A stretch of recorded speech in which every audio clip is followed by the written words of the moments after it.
Conspiracy theories, eh? Wait till you get a load of this.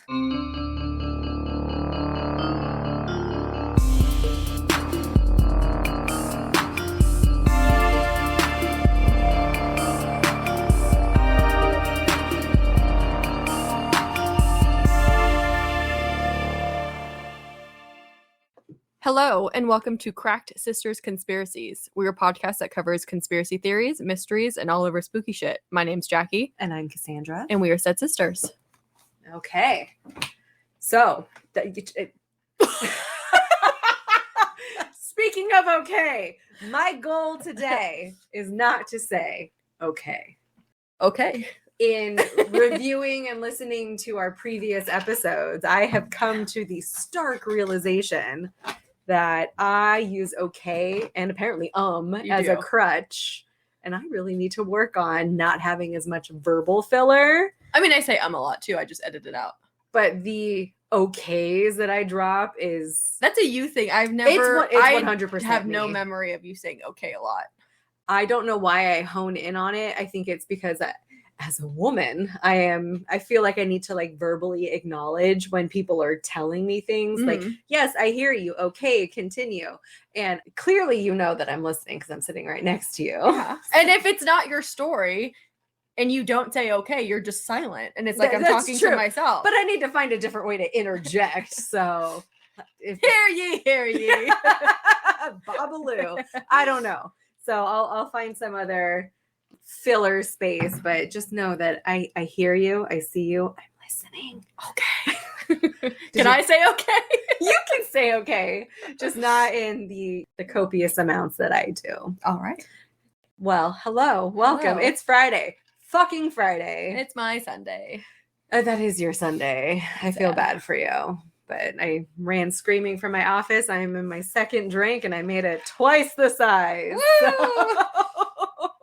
I didn't do anything today except notes for this and sweated in my house because it was very hot. Sweated. I think Sweated. You added an extra syllable there. That's okay.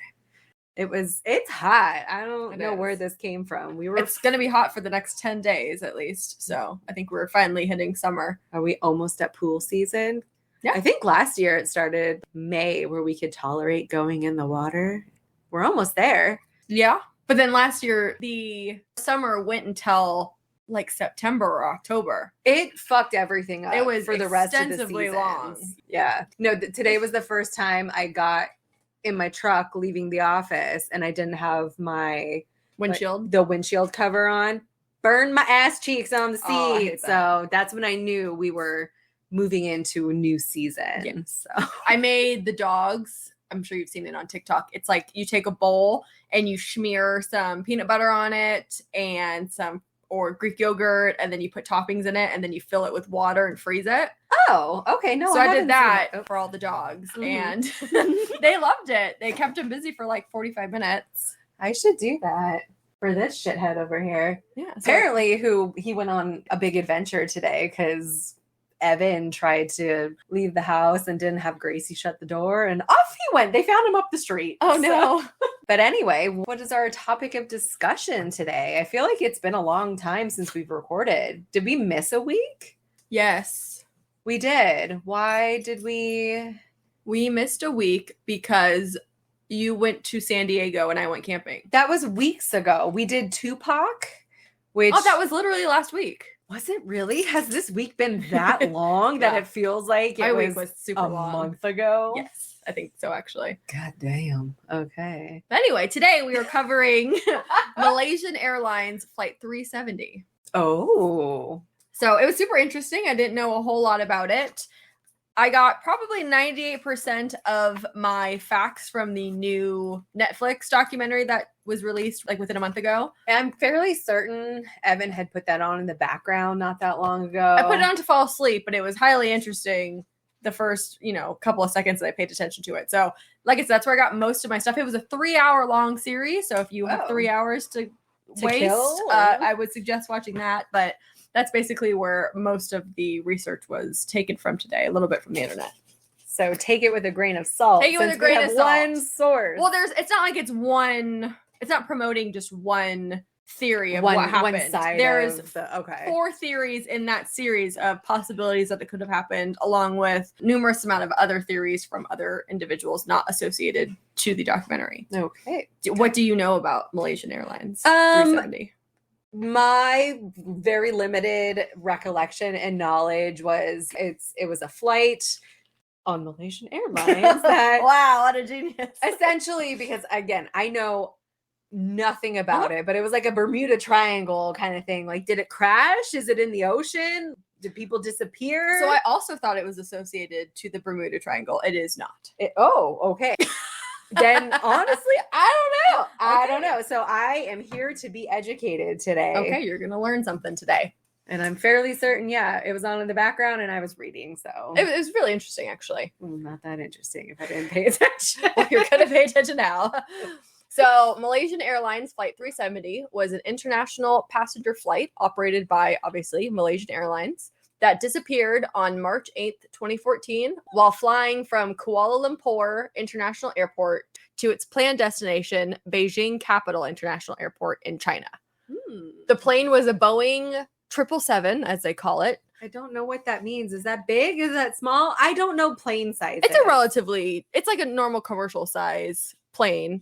I have been on one flight in the last 15 years. Oh my gosh. It was when we went to Vegas. That was the last time I had been on a The plane. shortest flight you could possibly take. Prior to that, I'm fairly certain is when I went to see the Canadian when I was like 17. Yeah, because you never came to see me in Ohio. Nope. No, I didn't because I suck. Well, it's a normal sized commercial plane that you would get on. There were 227 passengers and 12 crew aboard. The flight took off around midnight and was set to arrive in Beijing around dawn because it was a red-eye flight. Ew. Have you ever flown a red-eye? No, I think the longest flight I've ever been on was going to South Carolina when we went to go see Grandpa when we were children. remember But that was like multiple flights. Then you're doing a lot of judging for someone who does not fly. You know what? The hour it took to fly to Vegas, that was the longest hour of my life. It was 45 minutes. Whatever. Multiply that by however many hours. Absolutely not. If I am in a tin can, I need space. And You're being kind of hurtled through space, one could argue. that's not the kind of space I'm talking about. Okay, I see. Anywho, like I said, on March 8th at 12:41 a.m., the flight took off. It was a clear night, and it was headed out over the South China Sea. I learned a lot about seas and oceans and shit I'd never known. Is there a North China Sea? I don't know. I never took geography. I am, what's the word that I'm looking for? Retarded. We can't say that. It's 2023. People are going to come for us with pitchforks. I'm directionally challenged. Yes. And I have no sense of where I am at any time. Same. Cool. Shortly after 1 a.m., the plane was about to leave Malaysian airspace, and the next jurisdiction of air traffic control is Vietnam. So this is shortly after they have. Yes, so they departed. took off at 12:41, and this is a couple minutes past 1 a.m. So within a 20-minute time frame. So they're leaving Malaysia Air. They're going into Vietnam space. Yes, because the trajectory in which they're going, there's a tiny pocket of, like, I call it, I think, gray area or gray space, Okay. where you leave Malaysian Airlines, but you haven't yet arrived in Vietnam. So you aren't talking to anyone, and no one can hear you, really. I mean, they could if you talked, but you would be rerouted to a different... Interesting. Okay. And that's kind of important for a lot of the theories in this So we'll circle story. back to Yeah. that. As the plane approached the limits of Malaysian airspace, the captain of the flight, Zahari Shah, got on the radio and said goodnight, because Malaysian Airlines said, "Good night, you're about to go to Vietnam. Have a good flight." So he said goodnight. And at 1:20 in the morning, 90 seconds after saying goodnight, the plane went electronically dark and vanished from radar. Just poof, Uh-huh. gone. Crisis director for Malaysian Airlines, Faud Shari. Well, now I have to look. These names are kind of difficult. You know what? We're just going to go with what you said. and Crisis director. We hope to offend no one. Our apologies in advance. So he was awoken at 2:20 in the morning and told that from now on, Malaysian Airlines is just going to be shortened to MH370. Is that really shortened, though? Like verbally, when you have to say that out loud? Malaysian Airlines 370. So it's 8. or MH3705. Yes. Okay, fine. Wow, counting it out and everything. So like I said, he was awoken at 2:20 hours and told that MH370 was missing from their system. He requested Thailand, Hong Kong, and Vietnam to try to call and reach out to them, but none of them were able to get a response. At 6:30 in the morning, 5 hours since the last contact, they reported to the news that the airline was lost. And the crisis director estimated that the aircraft had enough fuel to last approximately until 8:30 in the morning. So they had about 2 hours. At 7:20 in the morning, 6 hours since the last contact, search and rescue was activated, and standard procedure was to start where the aircraft was originally lost on the radar screen, which would be in that gray area between Malaysian airspace and Vietnam airspace. Okay, so is this over land? Is it This over is water? over the South China Sea. That's right. Okay. So there were calls from the crew working on an oil rig in the South China Sea that they said they saw an explosion and whatever exploded crashed into the ocean. The plane. The plane. Vietnam Air Force planes spotted 2 large oil slicks in the area off of the southern tip of Vietnam, and each oil slick was approximately 6 miles wide. 6 miles? So they thought, oh, okay, it's an oil with jet fuel. It's from a plane. The plane must have landed here. Oh, okay. I would not have immediately concluded that, but that's not my wheelhouse. So Cathay Pacific pilot reported seeing a large solid debris in the ocean during a flight from Hong Kong to Kuala Lumpur, which is a little bit out of the way.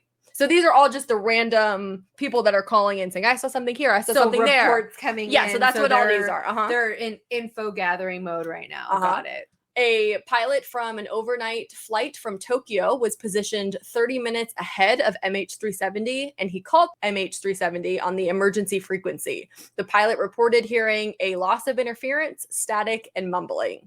So my belief on that, or my understanding, is that MH370 was supposed to be 30 minutes behind. But they were now ahead of. So they were like, hey, what are you doing? You're supposed to be behind me. This isn't jiving. Something is So when off. they asked, that's when they heard the static and just kind of mumbling, and that's all they were able to hear. There were additional possibilities or theories, such as it was hijacked and flown to Iran in preparation of a terror attack, mechanical failure, pilot suicide, aliens, it was struck by a meteorite, a fire from lithium batteries inside the cargo. It was an insurance scam. Was it a Galaxy tablet that exploded inside of the plane? I don't think those were out yet in 2014. That's a good point. So the theories go on. There is many people speculating any number of possibilities.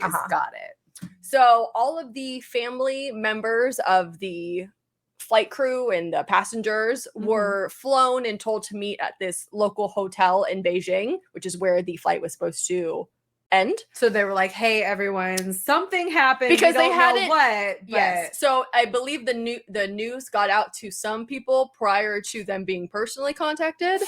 Ooh. So then they said, everyone just come to this one hotel in Beijing and we can tell everyone at once what's going on, what information that we know. So while at the hotel, many family members obviously were calling the cell phones of their missing loved ones. And instead of the call going straight to voicemail, the calls continued to ring through.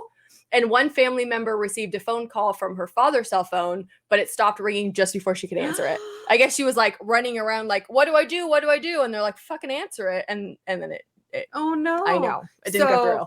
I think as we have experienced in other Vegas trips, if you put a phone in airplane mode, it goes straight to voicemail, right? Yes. It doesn't. Okay. Correct. So that would probably be the normal state. But it wasn't going phone, straight. Except, yes. So they thought that's weird because if they crashed, the phone was off, or if it was in airplane mode, it shouldn't be ringing through. So, like, okay, I'm trying to picture myself as a passenger and like some shit's going down. I'm undoing airplane mode because I'm frantically going to try to reach out. But also, does it work when you're in the air? My assumption is you can't communicate, but Well, if you buy in-flight you have Wi-Fi, that option, you right? can text. Because Alex always buys it, and he can always text me when he's in so flight. it sends over the data. Like, oh, okay. How scary. Oh, I know. Continue.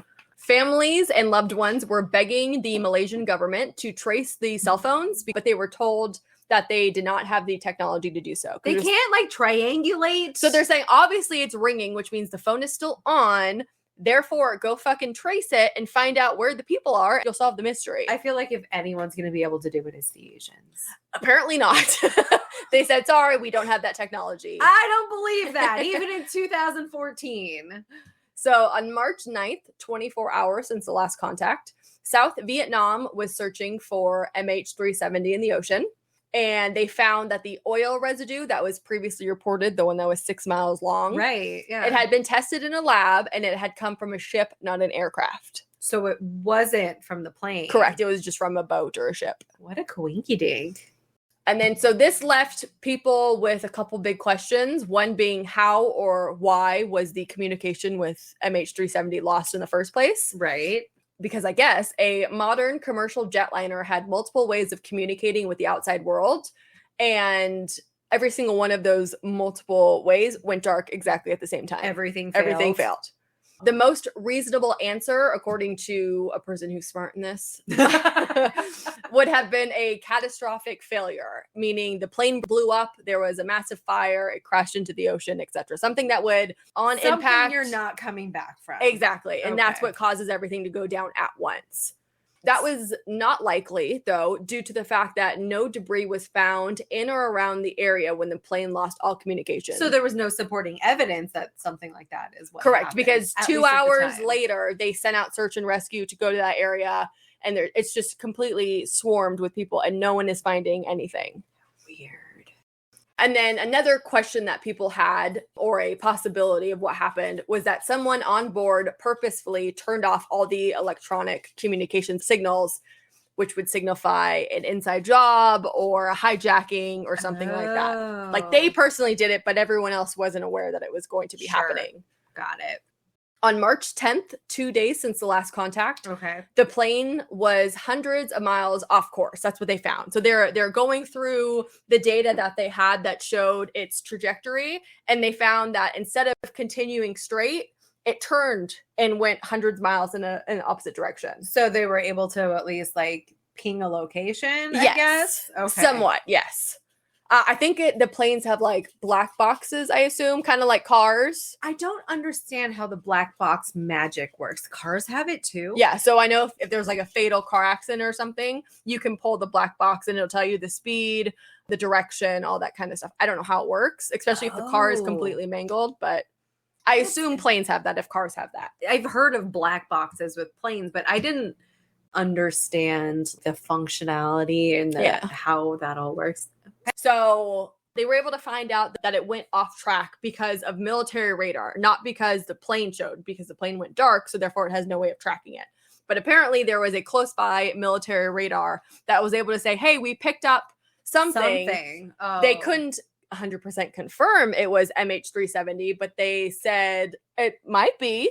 There was a blip. There was a blip. Whatever This it is what we was. saw. Got it. And then the radar also did not tell them the altitude, airspeed, or even what type of aircraft. It couldn't tell you it was a plane, a jet, a helicopter. They just know something Uh-huh. was within their realm. But So that was more than it had. So they kind of ran with that. On March 11th, 3 days since the last contact, 40 ships and 34 aircraft from 14 different countries still had not located MH370 or any signs of it. They were searching in the South China Sea, but now they were also searching in the Andaman Sea. Sure. Andaman Sea, since that was the area the plane had turned around allegedly and been flying over. So it's going over the South China Sea. It went, nope, just kidding. I'm going to go this way. And now this is the Andaman Sea. Got it. So they go, okay, like, so now hard maybe left. yeah. Okay. So now maybe it's over here. So they started searching that area. March 12th, 4 days since the last contact, an aviation journalist named Jeff Wise and an aviation expert named Mike Exner was communicating with the group, which they called themselves the Independent Group. Like, so all these basically internet sleuths are getting on and going, we can solve this.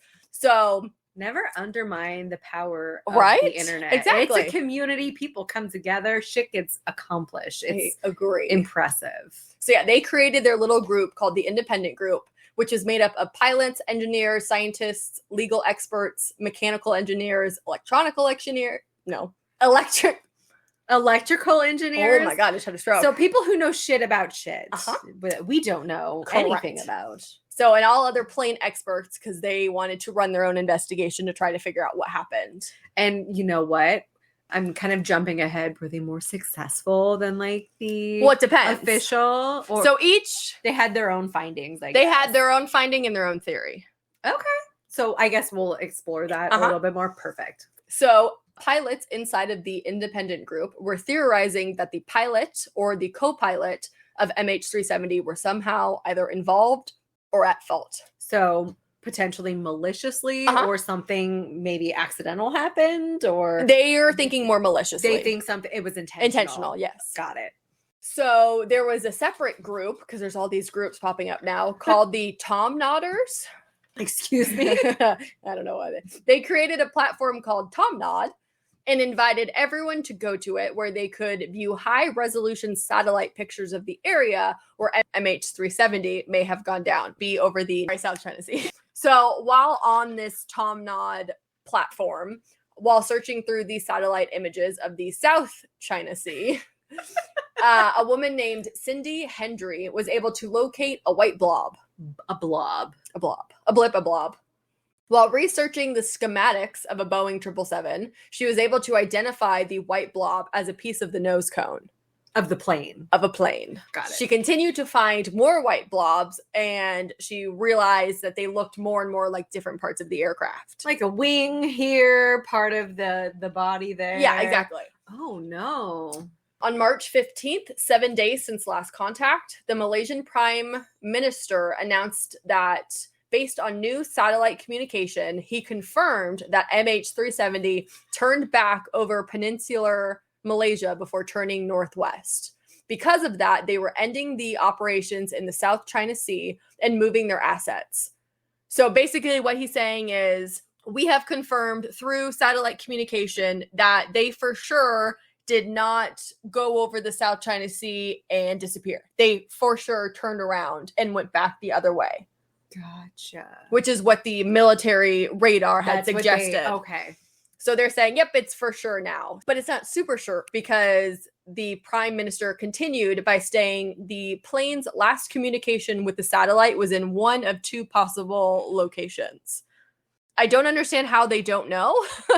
But option one was that the plane went south and ended up crashing somewhere in the remote southern Indian Ocean. Okay. And then option number two is that the plane went north to Central Asia and possibly landed somewhere in Kazakhstan.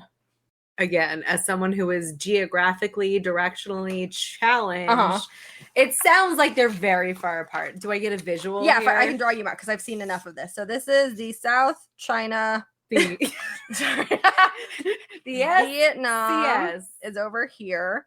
This is where they took off, roughly, because they were going in this trajectory. This is where they lost communication. So half of the people originally they believed they just fell into the ocean and that's where they died. But now they're saying, nope, we for sure have evidence that we cannot back up, that they took a hard evidence that we can't support. Basically, that they took a hard reverse, went this way, and then now they either went option one, which is south towards the southern Indian Ocean. Okay. Or they went north towards Kazakhstan and landed. That's a huge swath. Right. It covers this is my crew drawing for anyone who wants to see. But it doesn't really narrow it down. No. But because of this new revelation, they said, fuck looking over here. All we know is that hard left is where we need to be focusing on. So they took all the resources away from the South China Sea, and they're now moved it to one of two options, whether it's South Indian Ocean or north towards Kazakhstan. Am I going to throw a wrench in the gears by asking, is that the right call? Do you know? Have no idea. Okay. I didn't know if you had some other 4 hours of research and there's no definitive answer. Got it. So there had been pings by a certain satellite called Inmarsat. And this company is very important to basically everyone's theory of what happened. So Inmarsat, INMARSAT. Okay. They had been checking with the MH370 about every hour by sending pings. So it's like remotely satellitically. I don't know if that's the word. It's a word now. So once every hour, it would send a ping to the aircraft Would saying, they get a "You guys response good?" back? And then it would receive a ping back saying, "Yeah, we're good." So there was some form of communication. It was not. It wasn't human communication. It's not like the pilot. But was they were doing able to It was satellite communication with the aircraft. with the aircraft.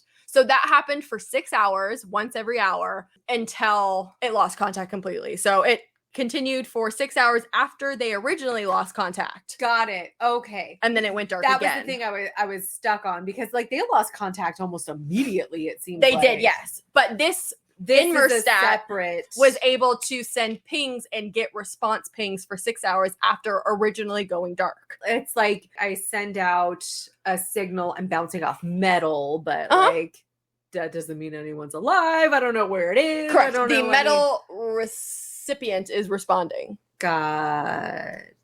Does that make sense? Yes. So it there's no confirmation or denial of, existence of life or anything No. like that. There's a body of something that is reciprocating, A ping. yeah, From okay, Inmerstat. Yes. which tells us something, but not really anything. Correct. So the prime minister then came and made a new statement that MH370 was not an accident and that the plane was deliberately flown off course by the main pilot / captain, who again was Zahari Shah. Do we know any more about him? You find out a little bit. Okay. Deep dive later. So authorities raided Shah's residence and they seized his at-home flight simulator, which I guess is pretty popular if you're a pilot. Well, But it's like a whole room. Like they showed a picture. It's like a whole room. legit, Yeah. not like some video Not game this. console. Like I have right here. Yes. So they took it because they wanted to check it and see if the flight MH370 had been practiced prior, Oh, to to see the if flight. this was something like intentional by the pilot. yeah. On March 24th, 16 days after they lost contact. Almost my half birthday. No Just- one cares. Everyone should care. Why do you know that? Why don't you know that? When's your half birthday? December 3rd. Is that right?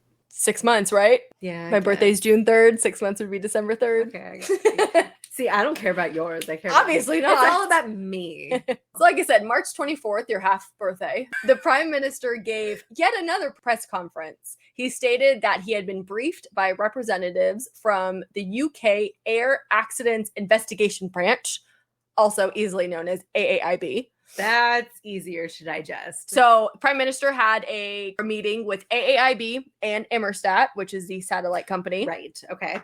And based on both of their analysis through the satellite data, AAIB and Inmerstat were able to conclude that MH370 took option 1 and flew along the southern corridor. So once they turned went around, left and down. they went down towards the southern Indian Ocean, which in their theory originally would mean a catastrophic crash. Oh no. So option 1 was no chance of life. Option 2 was a little bit of chance of life. but they're leaning toward option 1. Apparently, according to the statistical data, that's what they concluded. Oh. And so basically they just told everyone that all 239 people are dead because there's no way they could have gone that route and survived. But they can't fully quantify that. They're like, this is just what we suspect happens. Correct. So prepare yourselves. You just need to kind of accept that this is likely. Yes. Oh, So families are fucking God. pissed, obviously, Yeah. because they demanded that the Malaysian authorities tell them the truth because they think they're lying to them or they're not giving them the whole truth, and they want them to go find their loved ones because they keep there's too making many these unanswered statements questions. of definitives without having any facts to back it up, and they're just asking these families to believe what they say, even though what they say changes on a weekly basis. No, I would be one of those pissed families. This leads us to our first theory, which is that We haven't even scratched the surface of the 4 theories.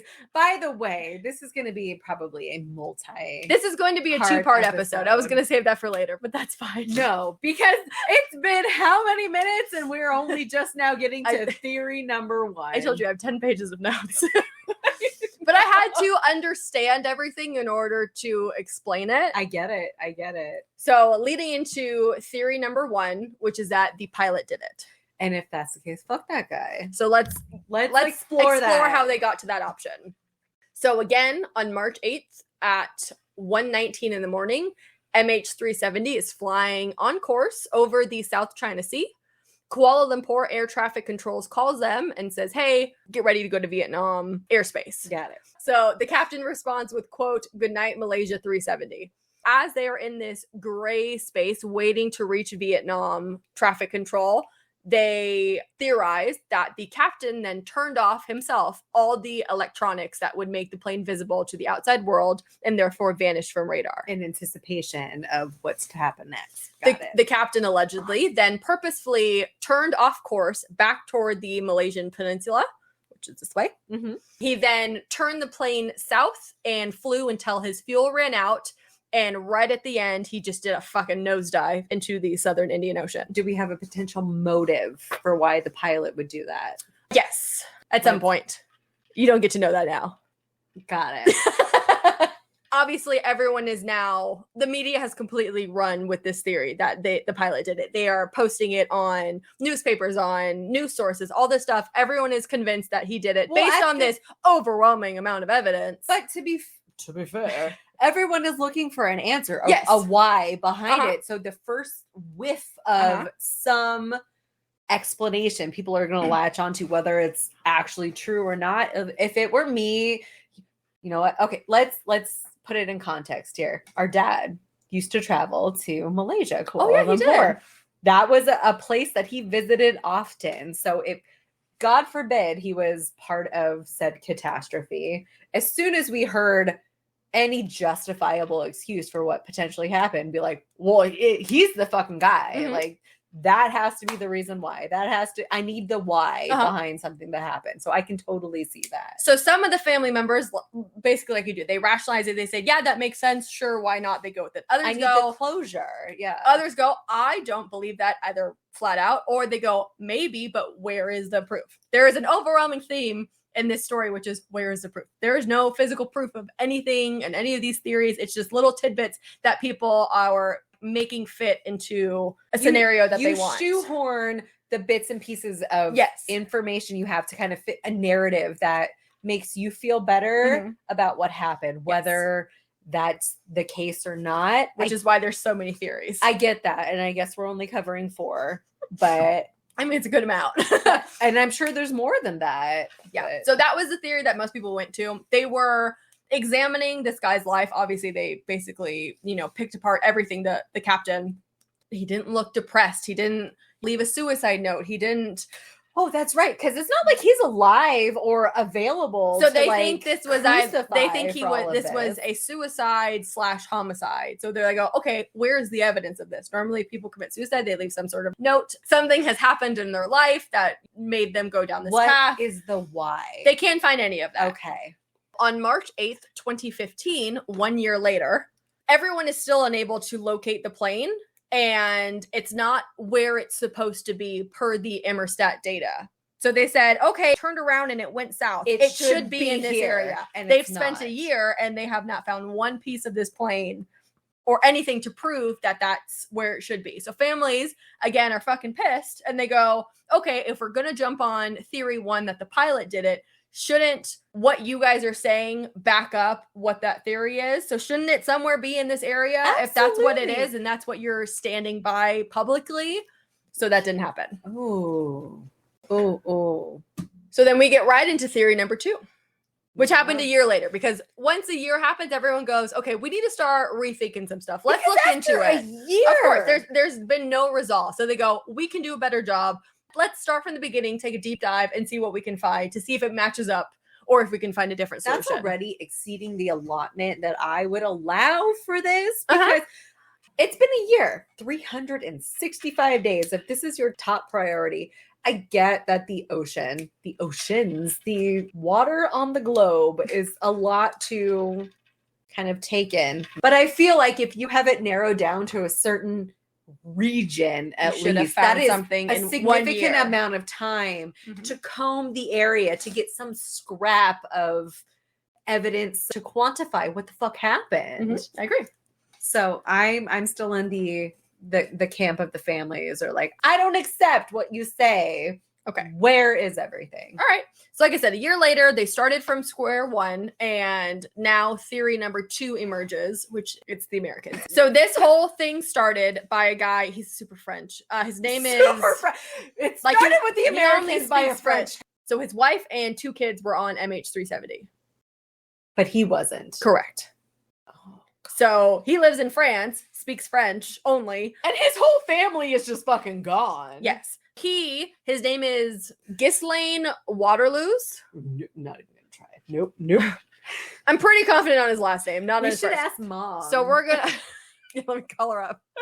So he's gonna be referred to as the Frenchman. the French man. So he's doing his investigation, and he was told that he needed to contact someone who went by the name Mr. B. And this elusive Mr. B was somehow closely connected to the Secret Service, which is a U.S.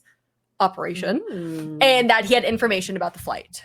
Okay. So the Frenchman met with Mr. B, and the first thing that Mr. B told him was that the Americans knew everything that happened because there were 2 American AWACS, AWACS, it's an acronym, I don't know what it stands for. Not Ewoks from Star Wars. Correct, AWACS, that had been monitoring the area at the time that MH370 disappeared. So what is an AWAC, you ask? I do ask. So those are Boeing planes with huge radars on top. The radar monitors everything underneath the plane that it's attached to in a 600-kilometer radius. I am from America. How big Yeah, I is don't that? know. I didn't do the conversion. That was the first thing It just that I sounded- didn't it understand when I sounded- went to Canada. What's a kilometer to a mile? I don't know. It sounds big. I feel like it's going to be smaller I than don't have we my think. phone. That we have the internet. You have your phone right there. Okay. 600 kilometers is 373 miles roughly. Kilometer sounds bigger. It does. It sounds more impressive because that's going from here to Visalia, the armpit in which my in-laws live. Like, Wait a it's- second. Is kilometers and kilos the same thing? Like on dumbbells, you know how they say, That's weight I know. versus distance. I know, but that's what I'm asking though. I don't think it's the same. Okay, never Okay, mind. wait. Let's circle back to this. Why are you asking about a weight measurement versus a distance measurement? Because when I was an EMT, Okay, we're gonna take you through a journey here. when I was an EMT in Ohio, there's a lot of fat people in Ohio. No offense, but you guys are fat. And we had a dispatcher who was a dick, and she would try to trick us because the company I Lady worked dick. for, we had a rule that if someone weighed over 300 pounds, you had to send 2 ambulances. They Okay. liked to put it into In kilos because it was more. in kilos because it's half. Okay, so now So I'm saying if it's 600 hold kilometers on. and Hold it comes, on. by my EMT math, that would mean it's about 300 and something. Pounds to kilos because now we need to It's go just down. it's like a 0.5% or something. So 300 pounds. We'll just use that as our baseline here. 136 kilos. So we would get like a 500-pound person and they'd put it in kilos. So a 500-pound person would equate to only 226. So they kilos. go, you're under. And they think we couldn't read the kilos You couldn't versus do the the- pounds. Oh. So anyway. We We really digress. need to go down that path, but it stuck in my head. So back to what I was saying 25 minutes ago. I don't even know where we were. We were AWACS are Boeing planes with huge radars on top, and the radars monitor everything underneath the plane within a 600-kilometer radius or a 300 and change mile radius. I've already forgotten what the No. conversion was. I don't care. So Mr. B told the Frenchman that the 2 AWACS must have perfectly tracked MH370, and therefore the Americans knew where it had crashed and where it currently was. Americans are stupid. We don't know anything. We don't even know kilometers. So the Frenchman took that information. Oh. And like I said, he took every interview, every chance he could to tell the public that this information was out there, that this new theory was possible and plausible. And he even quit his job to 100% focus on this investigation. So he is balls to the wall, all in. He is Like, committed. Got it. He even got other family members and loved ones of MH370 to gather with him and demand information. And because of this, he lived in France. Please don't do it again. France. We come from France. Anywho, because of this, he charged America for acts of terrorism. The whole country of America. The whole country. So in France, where he lived, if you are to accuse someone or charge someone with this specific J'accuse. I'm sorry. acts of terrorism, a judge is assigned right away. Everything is supposed to be very swift. Any information that America, the defendant, So they in take this that case shit would be seriously. yes, would have to Okay. be passed over immediately. So this guy's like, fuck it, let's just sue him and let's figure it out. We'll ask questions later. Yeah, exactly. Yeah, so that is the part 1 out of 2 parts of the Malaysian Airlines flight 370. So if you want to reach us, you can go to our email, which is crackedsistersconspiracies@gmail.com. We also have Instagram, which we're pretty active on. That's probably the easiest way to get in contact with us. Same name, Cracked Sisters Conspiracies. You can reach out to us and give us episode suggestions, feedback, but nice feedback, please. We have a Twitter that we don't know how to use, but it's of the same name, as well as a Facebook that we also never use. But luckily, it is linked to our Instagram. So basically, just go and follow our Instagram. We also have a Patreon. That'd be patreon.com/Cracked Sisters Conspiracies. There are 3 different tiers. It's only $1, $3, or $5. It's a monthly fee. And with paying that monthly fee, you get certain benefits, specifically one being you can watch all the videos of us recording and the unedited shit show that is, along with other perks that you could read all about on the website. So stay cracked, y'all, and have a great day.